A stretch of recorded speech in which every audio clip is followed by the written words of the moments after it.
જગત મારા ઘરમાં ભાગ 1 વડીલોના અનુભવ અને એમની શિખામણ. પ્રસ્તાવના: આ વિડીયોમાં આપણે વડીલોના અનુભવ અને પ્રામાણિકતાના મહત્વ વિશે શીખીશું.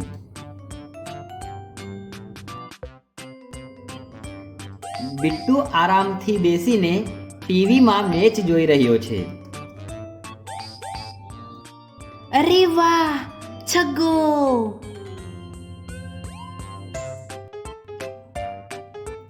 બિટ્ટુ, જા અને બજારમાંથી થોડી શાકભાજી લઈ આવ. ઘરમાં કોઈ શાકભાજી નથી. બિટ્ટુ, કઈ કઈ શાકભાજી લાવવી તેનું હું એક લિસ્ટ બનાવીને તને આપું છું. હું સાંજે શાકભાજી લેવા જઈશ. મમ્મી, અત્યારે ટીવી પર મેચ ચાલુ છે.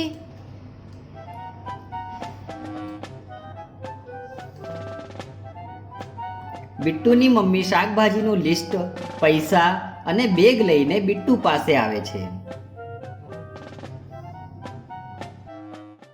હવે જા બિટ્ટુ, ટીવી પછીથી જોઈ લેજે. જો તું શાકભાજી નહીં લાવે તો રાતનું ભોજન કેવી રીતે બનશે?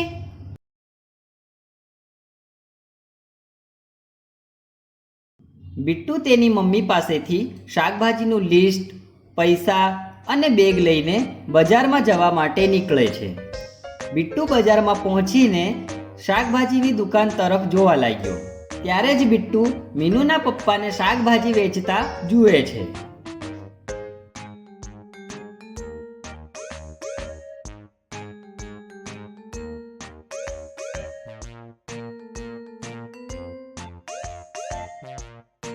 નમસ્તે કાકા. બિટ્ટુ, તું બજારમાં કેમ આવ્યો છે? હું શાકભાજી લેવા આવ્યો છું કાકા. આજે મીનુ નથી? ના બિટ્ટુ, મીનુ થોડા સમય પછી આવશે. મીનુ કહેતી હતી કે ગઈકાલે સારી કાર્ટૂન ફિલ્મ આવી રહી હતી, તે જોઈ કે નહીં? હા કાકા, નંદુ હાથી.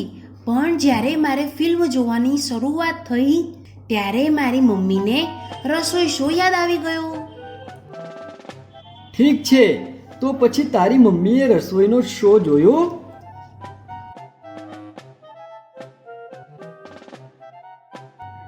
ના કાકા, રિમોટ તો પપ્પાએ લઈ લીધું.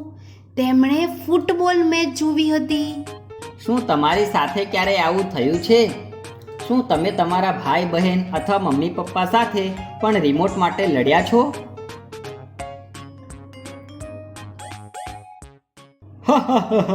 કંઈ વાંધો નહીં.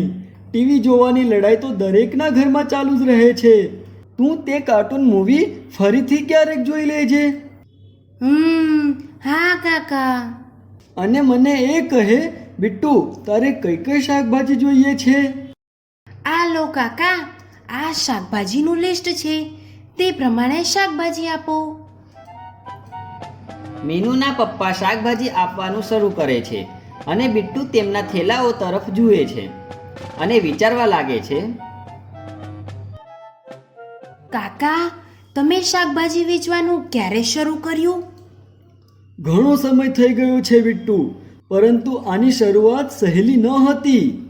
કેમ? શું થયું હતું કાકા?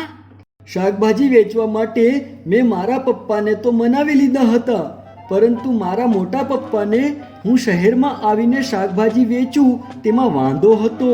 તેઓ એ વિચારતા હતા કે જ્યારે ગામમાં રહીને શાકભાજીનો વેપાર થઈ શકે છે ત્યારે મારે શહેરમાં જવું ન જોઈએ. તો પછી તમે શું કર્યું કાકા? મેં તેમને સમજાવ્યું કે તે મારા માટે ફાયદાકારક હોઈ શકે છે અને એ પણ સમજાવ્યું હતું કે હું શહેરમાં સખત મહેનત કરીશ.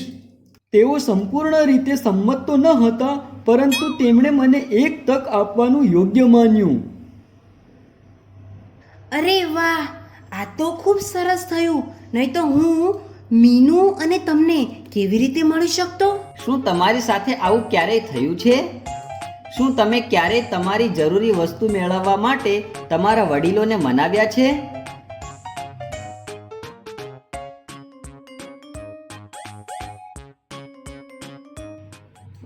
વાત કરતાં કરતાં મીનુના પપ્પાએ પણ બિટ્ટુની શાકભાજીના લિસ્ટ મુજબ થેલી ભરી દીધી હતી. આ લે બિટ્ટુ, તારી શાકભાજી. કુલ મળીને 120 રૂપિયા થયા. આલો કાકા તમારા પૈસા. અરે બિટ્ટુ, તે તો ભૂલથી મને વધારે પૈસા આપ્યા છે. આ લે, આમાં 30 રૂપિયા વધુ છે. મને ખબર ન હતી. આભાર કાકા. હું પ્રામાણિકતામાં ખૂબ જ વિશ્વાસ કરું છું. તે એક અમૂલ્ય વસ્તુ છે. આને હંમેશા તું યાદ રાખજે. અને આથી જ લોકો મારા પર વિશ્વાસ કરીને મારી પાસેથી શાકભાજી ખરીદવાનું પસંદ કરે છે. મીનુના પપ્પાનું આ વર્તન તમને કેવું લાગ્યું?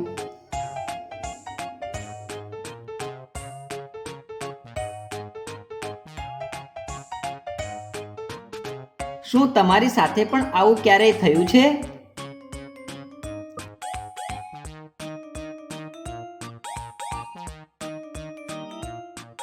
હા કાકા, હું હંમેશા યાદ રાખીશ. આભાર કાકા, મમ્મીના ઠપકાથી બચાવવા માટે. હા હા હા હા, ઠીક છે. હવે ઘરે જા બિટ્ટુ, મમ્મી તારી રાહ જોતી હશે. હા, હવે જાઉં છું. આવજો કાકા. મીનુને કહેજો કે હું આવ્યો હતો. હા ચોક્કસ. આવજે બિટ્ટુ. બિટ્ટુ તેની શાકભાજીની થેલી ઉપાડીને ઘરે ગયો. રસ્તામાં બિટ્ટુ વિચારે છે કે જો દુનિયાના બધા લોકો મીનુના પપ્પાની જેમ પ્રામાણિક હોત તો કેટલું સારું હોય. સારાંશ: આ વિડીયોમાં આપણે વડીલોના અનુભવ અને પ્રામાણિકતાના મહત્વ વિશે શીખ્યા.